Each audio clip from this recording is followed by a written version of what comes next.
Hey students, Assalamu alaikum. This lecture is the replacement of the last Wednesday lecture that you missed. Uh, and I'm going to utilize this lecture for for the part of DC generators that we have to do. And as I told you, I do not want to spend too much time on the topic of DC generators. It is just the reverse of the DC motors, and only just as we did for the case of synchronous motors and synchronous generators, there's only a change of sign in the equations. Everything remains the same. Only the power flow diagram reverses. So we are not going to spend too much time on the topic of DC generator. We are just going to see how it is different from the topic of DC motors so that we can complete our course today. And then I can take your quiz from CLO4 and CLO improvement quiz over the next 2 days. Okay, so without any further delay, I'm going to share the book with you. Uh, Share screen, book, share. So I hope now you will be able to see the book, and we are quickly going to complete the topic of this DC generators and see how it is different from DC motors. So this is your page 546 of the book that I'm flashing you right now. So again, as with the case of the DC motors, we are going to see the types of the DC generators, and the types are the same that we are going to do: separately excited, shunt, and series. And these compounded generators are not part of this course at the moment. So we are just going to do these three types: separately excited, shunt, and series. And you know, in the separately excited generator, same construction as the motor. The field circuit is same, different from the armature circuit. Shunt generator. Shunt generator field circuit is in parallel with the armature circuit, and the armature is supplying to the load as well as the field. Series generator, the field and the armature are in series, and whatever is the load current, it is also going through the uh, field and as well as the armature. And basically, it's the armature which is supplying the current in this case to the load. So whatever the current the armature is supplying, it is same going to the field as well as the load, and it is basically the load current itself.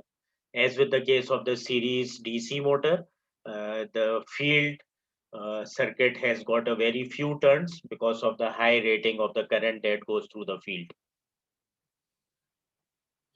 So let's look at this familiar equation. We know about this equation. This equation is common for all types of generators. Even it is common for transformers. So whenever we have a device whose electrical output we are drawing in the form of a voltage, we can use this voltage regulation equation. And when we are doing motors, then we consider the speed regulation, because in the output we are interested in the mechanical characteristic in a motor, and in a generator we are interested in the voltage characteristic. So the voltage regulation formula is familiar to us: V no load minus V full load over V full load. So whenever it asks about the voltage regulation, we use the same formula. And let's look at the first type, which is the separately excited DC generator. In the separately excited DC generator, we know that the field circuit is different from the armature circuit, and it is the armature side which is supplying to the load. So IA is basically equal to IL, as we can see from uh, uh, this circuit over here for a uh, separately excited DC generator. So this field part is different from the armature part, and as you can see that field part is being supplied with some voltage, and VT is the output voltage given output from the generator, and EA is the voltage induced in the generator. It is supplying to the armature, which is IA, or as well as the load, and we assume that the load will be connected between these output terminals. And these equations are fairly obvious to see that the load current same as the armature current, as both are basically reflecting the same current. Armature is in series with the load, and the terminal voltage of the generator will be derived by the voltage induced in the generator EA minus the drop on this resistor, which is equal to IaRa. Okay, so this will be the terminal voltage out of the generator, and V no load will be equal to EA. Okay, so VT at no load condition will simply be equal to EA. This is also a fairly old result that we have also studied in the case of synchronous generators. And IF is coming basically from this circuit, so it is equal to VF over RF. Okay, so this equation is fairly obvious. It comes from here that the terminal voltage of the generator, output terminal voltage, is equal to EA minus the armature drops, which is IaRa drops. Okay, so how we can regulate the voltage of this generator, because in a generator we would like to adjust the output voltage, and to adjust the output voltage we can do two things. The first thing is, in order to adjust the output voltage, we know that EA is equal to proportional to a constant times the flux times the omega m, which is the rotation speed of the armature in the field. How we can regulate this? We can increase EA by increasing the speed of the rotation. So if we increase the speed of rotation, this gadget goes up. So that means this gadget will also go up. And if this gadget goes up, then VT will go up, because VT is the difference of EA minus IaRa. So if the load is not changed from the generator, and we increase uh, the armature induced voltage, then definitely VT is also going to go up. Second way to do this is to play with the flux. We can increase the flux. How we can increase the flux? We can increase the flux by increasing the field current. How we can increase the field current? If the field resistance is decreased, then the field current increases. And if IF increases, that means the flux increases. And when the flux increases, it is obvious that EA would also increase. And if EA increases, that means the VT would also increase. And if we desire to reduce the VT, then we are going to do the opposite stuff. We are going to reduce the speed of rotation of the armature. And similarly, we could decrease the field current by increasing the RF value. And the terminal characteristics of this generator basically looks like this, just like the case of the speed regulation of this motor. We saw that it was a linear curve. So the linear curve looks like this, that EA will at no load VT is equal to EA, as we have seen over here. Okay, at no load VT is equal to EA. So we get the point on the y-axis, which is this point. At no load, basically no load means when IL is equal to 0, then EA and VT are both same. And as the load is increased, then IaRa drop is linear drop. So there is also a linear drop in the terminal voltage. So it behaves like this. Similar was the case of the speed regulation of this separately excited DC motor and the shunt DC motor. Both were like this. And the voltage regulation is also linear. Okay, so we look at the next type of this generator, DC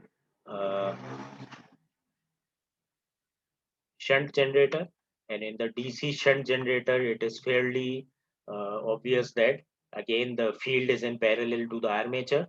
And this equation is then fairly obvious to see that IA, because this is the generator, it is generating the current, and part of that current goes into the field and part goes into the load. So at this point, if we apply the KCL, then it is fairly obvious to see that IA is equal to the sum of IF and IL. And what other things we can see? The other thing is VT. If you look at the outer loop, then this equation is same as that for the DC separately excited generator, that VT is equal to the net difference of EA minus IaRa drops. So if we consider the KVL on the outer loop, this equation is fairly obvious to see. And in the last equation, IF is basically equal to the voltage at this point, which is same as VT. So the voltage at this point is also VT divided by RF is equal to IF. Okay. So in the case of uh, this equation, this shunt DC generator, this equation holds as before. It is the same equation as for the separately excited DC generator. Okay. And there's now a problem that in the separately excited DC generator, the field circuit was different. And here the field circuit is also being provided by the generator itself. So, and EA needs a field to build up. And when the generator is not supplying anything, then obviously the field is zero. That means the flux is zero. So the problem is that initially, how EA is produced if flux is zero? Because EA is in turn going to produce the flux later on, okay? Because EA is being supplying the IF.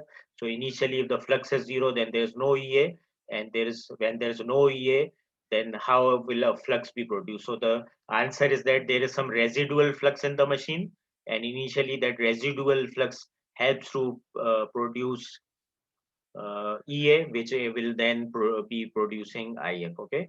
So it shows here that there is a presence of a residual flux in the poles of the generator, and this residual flux will be causing EA initially, and that EA will be supplying the IF to produce the field. Okay, so let's look at the last one.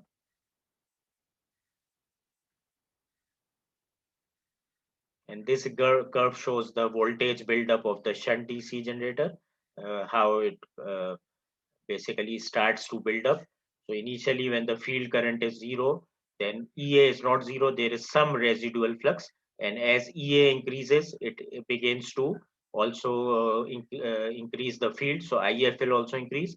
And this curve is initially linear up to some point, and after that it saturates. That means that now no matter how much more and more EA you are going to produce, the change in IF will be lesser and lesser. It will not be linear anymore, okay, because the field becomes saturated. So initially this residual flux helps to produce EA, then EA produces IF causing the field, and then the field in turn is helping EA to be produced. So it's like a cyclic effect, like the chicken and egg problem. Okay, so the last type of generator that we are going to study is going to be the series, and the terminal characteristic of the shunt DC generator is same as that of the separately excited DC generator, that there is a linear decrease caused by the RA drops as the load is increased. But due to the field weakening effect, there may be some further drops, but still the curve is pretty much linear for most of the part. Okay, so we look at the last type of generator which is in our course, and that is the series DC generator. And this is pretty much like the series DC motor. The only difference is in the signs in the equation. So now the field, this part is the field, and this part is the armature, and both are now connected in series, just like the DC series motor. So whatever the armature current is being produced by the DC series generator, part of it is going uh, same amount is going in the field and same amount is going in the load, and the load is assumed to be attached over here. So at no load we again see that V2 would be equal to EA, okay, at no load condition. And as the generator becomes loaded, then we are going to see some drops in the form of the IARA and the IARS drops. So the terminal voltage of this generator will be equal to the produced voltage EA, armature induced voltage, minus the RA drop in the armature minus the IARS drop in the field. And again, this field has only a few turns because of the construction of this series motor or series generator. And the terminal characteristic of that series generator looks like this, that with the increase in the load current, there is an increase in the field. So there is an increase in the EA and VT as well. And with the increase in the load current, increase in the field, this EA and VT will keep on increasing to a certain point linearly. But after that point, as the magnetic field saturates, then even on increasing more and more IL or IF, because the field current is same as the load current as the armature current, when the magnetic field saturates, no matter how much then more current you supply to it, then EA and VT will become somewhat constant. EA will become somewhat constant, and this IARA drop will cause the difference between the E and VT, because we know that VT is equal to EA minus IA RA plus IA RS drops. Okay, so this VT is further lower than EA, and we can see that up to a fair point, there's a linear increase with the field current or the load current. After that, the field saturates, and then EA will no longer be increasing, and VT is just the difference of EA and these IARA drops, IARA and IARS drops, the drop in the armature and the drop in the field. So this is the characteristic of the DC series generator, and that brings me to the end of this lecture. So you can just review this lecture before coming to the next class. Okay, so Allah Hafiz from my side, and we are going to do some practice problems.